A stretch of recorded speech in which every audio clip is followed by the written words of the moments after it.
கர்த்தருடைய நாமத்துக்கு ஸ்தோத்திரம் உண்டாவதாக. இயேசுவும் சீசரும் பேசிக்கொண்டே இருக்கும்போது சீசர்களில் ஒருவன், உம்முடைய வருகைக்கும் உலகத்தின் முடிவுக்கும் அடையாளம் என்ன என்று கேட்கும்போது, அப்போது இயேசு சொல்லப்பட்ட அறிகுறிகள் என்னவென்றால், மத்திய சுவிசேஷத்தில் 24ஆம் அதிகாரம் நீங்கள் முழுவதும் வாசித்து பார்த்தீங்கன்னா தெரியும்.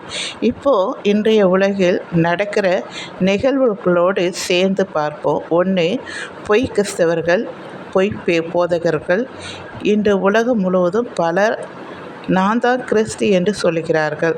சமூக ஊடகங்களில் பல தவறான போதனைகள் பரவி ஆயிரக்கணக்கானவர்கள் ஏமாறுகிறார்கள். 2, போர் செய்திகள். இஸ்ரேல், காசா, ஈரான், ரஷ்யா, உக்ரைன் போர்கள் இன்னும் நீடிக்கின்றன.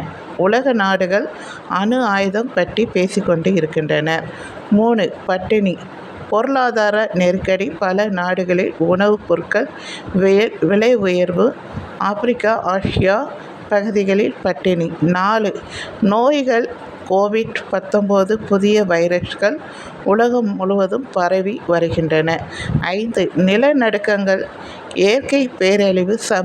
சமீபத்தில் துருக்கி, நேபாளம், ஜப்பான் போன்ற இடங்களில் பெரிய நிலநடுக்கங்கள், வெள்ளம், சூறாவளி, காட்டுத்தீ அதிகரித்து வருகிறது. 6, விசுவாசிகள் துன்புறுத்தப்படுகிறார்கள். மத்திய கிழக்கு, ஆப்பிரிக்கா, இந்தியா போன்ற இடங்களில் கிறிஸ்தவர்கள் கொலை செய்யப்படுகிறார்கள். 7, அன்பு தணிந்து போகிறது. குடும்பங்களில் சண்டை, விவாகரத்து அதிகம். சுயநலம், கொலை, குற்றம் பெருகி வருகிறது. 8, சுவிசேஷம் உலகம் எங்கும் பரவுகிறது. இணையம், அதாவது யூடியூப், பைபிள் ஆப் மூலம் பரவுகிறது. இதை நீங்கள் எல்லோரும் பார்ப்பீங்க. ஒவ்வொரு மொழியிலும் சுவிசேஷம் போகிறது, நிறைவேறுகிறதை நீங்கள் காண்கிறீர்கள். 9, இஸ்ரேல் அத்திமரம். உதாரணம், 1948 இஸ்ரேல் தேசம் மீண்டும் உருவானது. இப்போது அவர்கள் 3ஆம் ஆலயம் தயாராகிறார்கள்.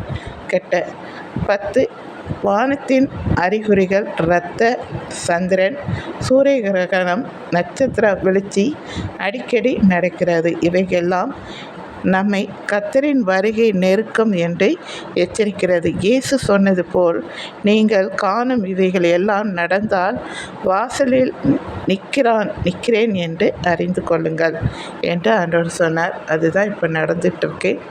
இப்போ ஆண்டவருடைய வருகை மிக சமீபமாக இருக்கிறது. அவர் வாசலில் ரெடியாக இருக்கார். எப்போ வேணாலும் பிதா சொல்லும் போது அவர் இங்கே வருவார். நாம் எதிர்கொண்டு போவோம்.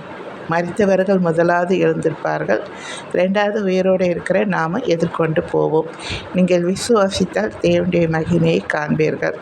சரிங்களா? ஆயத்தமாக இருங்க. 10 கன்னிகளில் 5 கன்னி ஆயத்தமாக இருந்தது போல் நாமளும் எல்லோரும் சேர்ந்து ஆயத்தமாக இருப்போம்.